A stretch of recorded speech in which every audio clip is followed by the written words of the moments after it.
ব্যারাকপুরের বাসিন্দা ব্যবসায়ীকে ফোনে হুমকি, আতঙ্কে গৃহবন্দী ব্যবসায়ী। নিশিদিন ডায়াগনস্টিক সেন্টার, এ কমপ্লিট ডায়াগনস্টিক সলিউশন।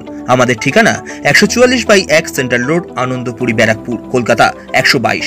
আমাদের যোগাযোগ 9875338719। ফের ব্যারাকপুরের বাসিন্দা ব্যবসায়ীকে ফোনে হুমকি দেওয়ার অভিযোগ উঠল দুষ্কৃতীদের বিরুদ্ধে। শনিবার ব্যারাকপুরের বাসিন্দা ব্যবসায়ী অজয় মণ্ডলের উপর গুলি চালার ঘটনার পর শনিবার বিকেলে ব্যবসায়ীর কাছে ফোন আসে। সেই ফোনে ব্যবসায়ী তাপস ভগতকে সাবধান থাকতে বলা হয় এবং প্রাণে মারার হুমকি দেওয়া হয়। একইভাবে রবিবার দুপুরে ব্যবসায়ী তাপস ভগতের কাছে ফের একই নাম্বার থেকে ফোন আসে। একইভাবে তাকে সাবধান থাকার কথা জানানো হয়। সংবাদ মাধ্যমের মুখোমুখি হয়ে ব্যবসায়ী তাপস ভগত জানান, 2022 সাল থেকে তাকে হুমকি দেওয়া হয়েছিল। 2023 সালে তার রেস্তোরাঁর সামনে বোমা ফেলা হয়েছিল, যে কারণে তিনি যথেষ্ট আতঙ্কিত রয়েছেন এবং পুলিশকেও বিষয়টি জানিয়েছেন। এছাড়াও তিনি ব্যারাকপুর লোকসভা কেন্দ্রের প্রাক্তন সাংসদ অর্জুন সিং তাকে নিয়ে করা মন্তব্যের বিষয়েও মুখ খোলেন এবং বলেন, কালকে 4টের সময় এসেছিল। কালকে 4টের সময় যেটা এসেছিল সেটা বলছে যে ঘটনা শুনেছো অজয় মণ্ডলের শ্যুট আউট ঘটনা, এটা এবার নেক্সট তোমার সঙ্গে হবে, তুমি রেডি থাকো। কালকে হিন্দিতে বলেছিল, কালকে ওইটুকুই বলা হয়েছে। আজকে আবার 1:03 ফোন এসেছিলো। সে 5 মিনিট ধরে আমাকে বলছে যে বাড়ির বাইরে বেরোলে সাবধানে বেরোবে, তোমার মার্ডার হয়ে গেলে কারো ক্ষতি হবে কি না, যখন তখন তোমার অ্যাক্সিডেন্ট হতে পারে, এটা বলে সে আজকে 5 মিনিট ধরে আমাকে ইনডাইরেক্টলি অনেকগুলো থ্রেট দেয়। কালকে ঘটনাটা আমি লোকাল থানাকে ইনফর্ম করেছি। 2023 সালেও আমার রেস্টুরেন্টে বম চালানো হয়েছিল, সেটাও আমার এফআইআর করা ছিল। কালকেরটা গিয়ে আমি কমপ্লেন করে এসেছি, সেগুলো ইনফর্ম করা আছে পুলিশ মহলে, কিন্তু এখন অবধি আজকে আবার ফোন এসছে, সেটা এখন আবার লোকাল থানাতে যাবো, সেটা ইনফর্ম করবো। আপনাকে কি বলা হচ্ছে? আমাকে একটাই কথাই বলা আছে, তোমাকে রেডি থাকো। এবার রেডি থাকো মিনস আমি নিজেও বুঝতে পারছি না তারা কি বলতে চাইছে। মানে এখন অবধি আমাকে ফোনের মধ্যে তারা কোনো টাকা পয়সা ডিমান্ড করেনি, কিন্তু তারা পরিষ্কার বলছে রেডি থাকো। এবারে রেডি থাকো, মার্ডার হয়ে যাবে, তোমার ক্ষতি হবে, এই কথাগুলো বলার কারণ আমিও নিজেও ক্লিয়ার হতে পারছি না তারা কি বলতে চাইছে। আপনি কতটা আতঙ্কিত? অনেকটা আতঙ্কিত। কেন, তারা ডাইরেক্টলি আমাকে বলছে তোমার বাচ্চারা গাড়ি করে যায়, আমাদের কাছে খবর আছে, তোমার ব্যবসা ভালো চলছে, আমাদের কাছে খবর আছে। এই যে খবর আছে, তো আমার লোকালে কেউ না কেউ আছে, তারা প্রত্যেকটা তাকে ইনফরমেশান দিচ্ছে। নাহলে তো আমি তো আতঙ্কিত, আমার গাড়ি করে বাচ্চারা যাওয়া আসা করে, আমার ফ্যামিলি যাওয়া আসা করে। এবার এই জিনিসের জন্য তো আমার ফ্যামিলিকে নিয়ে আমি খুবই টেনশানে আছি। নাম পরিচয় কিছু বলা হয়েছে? কালকেও কোনো নাম বলেনি, আজকেও নিজের নাম কিছু বলেনি।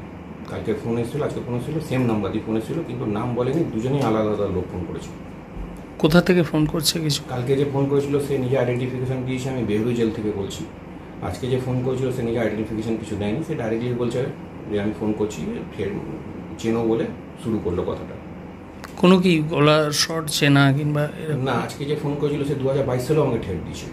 তাই জন্য সে যখন স্টার্টিংয়ে বলছে, তাই জন্য বলছে চিনতে পারছো। তার মানে 2022 সালে যেহেতু আমাকে ঠেট করেছিল, তাই জন্য আমি চিনতে পারছিলাম বলে আমি তার সঙ্গে চুপচাপ কথাগুলো শুনলাম। তো সে আমাকে অ্যাডমিট করছে যে কালকে যে আমাকে ফোন করেছিল 4টের সময়, ওই আজকে যে ফোন করেছে তার ইনস্ট্রাকশনে কালকে লোকটা ফোন করেছিল, সে সেটা অ্যাডমিট করেছে। সেই সময় কি কোনো টাকা পয়সা চাওয়া হয়েছে? সে সময় 2022 সালেও টাকা চাওয়া হয়েছিল, কিন্তু সেটা আমি প্রোভাইড করিনি বলেই তখন আমার 2023 সালে আবার আমার এপ্রিল মাসে আমার রেস্টুরেন্টে বম চালানো হয়েছিল। একটা মন গড়া বলছেন, আপনাকে কোনো থ্রেট দেওয়া হয়নি, আপনি মিডিয়েটার। আমার কথা হচ্ছে অর্জুনদার কাছে এত ইনফরমেশন থাকে কি করে? যদি অর্জুনদা যে কথাটা বলছে, তার মানে অর্জুনদা এই ব্যাপারটার মধ্যে ইনভলভ নেই তো? কারণ অর্জুনদা যেভাবে বলছে আপনার থেকে যেটা শুনছি, তার মানে আমার তো মনে হয় পুরো ব্যাপারটার মধ্যে অর্জুনদাই ইনভলভ আছে। কারণ কি, এর আগে অর্জুনদা নিজের পিয়ে আমাকে সে ঠেট করে গেছিলো, রণজয় দত্ত। সে আমাকে প্রচুর 4 মাস ধরে প্রচুর ঠেট করেছে। যদি Ranajoy Dutta phone call check করা হয় তো আমার সেখানে ডেটা পাওয়া যাবে যে আমাকে কতবার সে ফোন করেছে।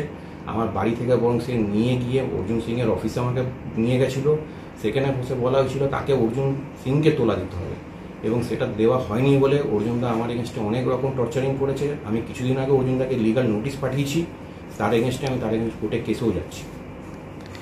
অর্জুন সিং বলছেন যে গোটা ঘটনার সাথে আপনি যুক্ত, আপনি নিজেকে আড়াল করতে এই ধরনের।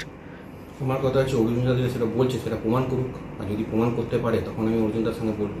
আমি তো ব্যাপারটা কোর্টে নিয়ে যাচ্ছি, কোর্টে অর্জুনদা জানাক। কিন্তু আমার এখনও একটা প্রশ্ন, অর্জুনদা ক্রিমিনালদের ব্যাপারে এত খবর রাখে, এত ইনফরমেশন রাখে, কিন্তু কোনো ভালো পড়াশোনা করা লোকের ব্যক্তিভাবে তার কাছে কোনো ইনফরমেশন নেই। এবার অর্জুনদা কিসের জন্য এত প্রবলেম আছে সেটা অর্জুনদাই বলতে হবে। কিন্তু আমার যা মনে হয় পুরো ক্রিমিনাল সংগঠন বা ক্রিমিনালের সঙ্গে অর্জুনদারই পুরো যোগাযোগ আছে, আর সব কিছুর মধ্যে অর্জুনদা ইনভলভ আছে। এই আপনার থ্রেটের পেছনে? আমার ঠেটের পেছনে। কারণ কি, অর্জুনদার ঠেটের পেছনে কারণ যে রণজয় দত্ত সে পরিষ্কার আমাকে সে অ্যাডমিট করেছিল যে আমার কাজকর্মের জন্য তারা কি প্রচুর সহ্য করতে পারছে না, যেহেতু আমি আমার রুলিং পার্টির সঙ্গে ইনভলভমেন্ট আছে আমার, ঠিক আছে, আমি একতরফা রাজনীতি করে আসছি, তার জন্য অর্জুনদার রণজয় দত্ত থ্রু আমার প্রচুর প্রেসার পড়েছে। সেটা অনেক ব্যক্তি সেটা জানে, ব্যারাকপুরের অনেক ব্যক্তি সেই ইনফরমেশনটা রাখেছে। সাধ্যের মধ্যে স্বপ্নের ফ্ল্যাট খুঁজছেন? লাবণ্য গ্রুপের পক্ষ থেকে ব্যারাকপুর হরিসভা মন্দিরের নিকটে সোনাঝুরি আবাসন। থাকছে lift, top floor, set, 0% GST। এছাড়াও থাকছে ব্যাংক লোনের সুব্যবস্থা। ফ্ল্যাট বুকিং চলছে। আমাদের যোগাযোগ 7278 200 456।